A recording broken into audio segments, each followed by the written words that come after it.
Hello everyone, I'm Meteorologist Charlie Ironmonger. Thank you so much for joining me today for your 11 a.m. news and weather update from the First Alert Desk. I've got a story out of Greenville where a man is now facing assault on government officials charges after dragging officers with his car during a traffic stop. Now, warrants obtained by WITN say that on Saturday, two officers with the Greenville Police Department were trying to do a traffic stop on 20-year-old Andre Bass. Warrants say that Bass was told to stop and get out of the car, which is when he sped off, going 45 miles an hour in a 35-mile-an-hour zone. Now, the officers were leaning inside the driver's and passenger side of the car during the stop and were dragged when Bass drove away, according to warrants. Now, the Raleigh man was arrested and charged with resisting a public officer, 2 counts of assault with a deadly weapon on a government official, flee and elude arrest with a motor vehicle, and possession with intent to sell or distribute marijuana. His first court appearance is at the Pitt County Courthouse today at 1:30.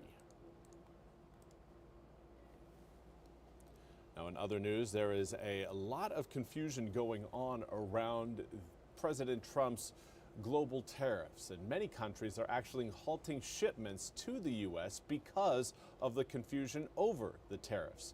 NBC's Brian Chung has more. This morning, global mail carriers suspending deliveries to the U.S. amid confusion over new import duties. I won't be able to send you anything. Hopefully we can get this kind of figured out soon. I don't know what you guys are doing over there. Postal services in Australia, India, New Zealand, the UK, and parts of Europe say they will stop shipping parcels to the States before the end of a trade exemption known as de minimis, which since 2016 had allowed goods worth up to $800 to enter the U.S. duty-free. But per an executive order signed by President Trump last month, goods coming in from abroad less than $800 will be slapped with country-specific tariff rates starting Friday. The vast majority of my customer base is in the US. I can't pass this on to my customers. So as of last night, I've had to close my store completely, leaving small businesses and consumers concerned about shipping backlogs. And with the couriers, we just don't know what's going to be happening. DHL, one of the world's largest courier companies, will stop accepting parcels destined for the U.S. starting today, citing unresolved key questions about the process. That just adds more uncertainty into an already very confusing picture around tariffs and how they're going to impact us here in the United States. The change could cost consumers a staggering $13 billion overall. The cost breakdown, $80 per item for countries with a tariff rate of less than 16%, $160 per item for countries with rates between 16 and 25%, and $200 per item for countries with rates above 25%. Those small dollar costs amounting to big picture concerns for the economy, as Federal Reserve Chair Jerome Powell signaled late last week that rate cuts could be on the horizon. The shifting balance of risks may warrant adjusting our policy stance. And again, that was NBC's Brian Chung reporting. We now turn to your weather forecast, where today it is expected to be a mostly sunny day for most of the day, but we will have some rain showers rolling in later on this afternoon, mostly along the Crystal Coast and then extending up over the portions of the Outer Banks and the Pamlico Sound. Right now, it doesn't look like we've got a whole lot of cloud cover off to the west. Yeah, there's some, but right now, again, rain is certainly not imminent. That's coming up again by the time we get to around maybe 2, 3, 4 p.m. is when I think any showers that we do see today will really start to form up. Again, we've got a little bit of cloud cover right now moving over portions of Wilson, Wayne, along with Greene, and even Pitt and Edgecombe counties. Not a lot there, but when you look out through our Moorhead City Cam and Sanitary Restaurant, any sort of cloud cover at this point is worth tracking, as most of eastern North Carolina is looking out at mostly, if not completely, sunny skies. Current air temperatures reading in the low to mid 80s throughout most of eastern North Carolina.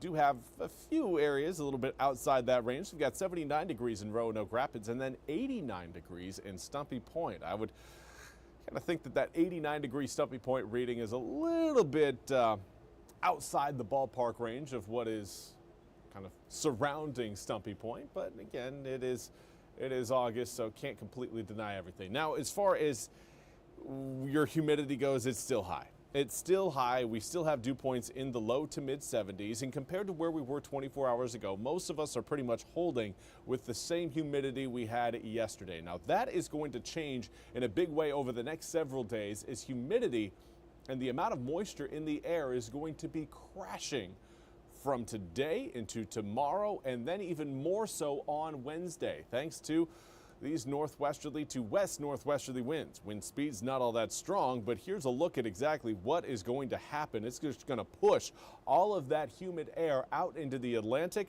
and it is going to bring about some very comfortable conditions for your Tuesday, Wednesday, Thursday, and even Friday, and Saturday, and Sunday, and even Monday of next week. Little kind of sneak peek, if you will, at your 8-day forecast, noting that, again, that humid air may try to make a comeback later on in the week along the coast, but it's going to be met with even more of that northwesterly wind flow by the time we reach the weekend, which will help, again, keep that humidity, keep it in check.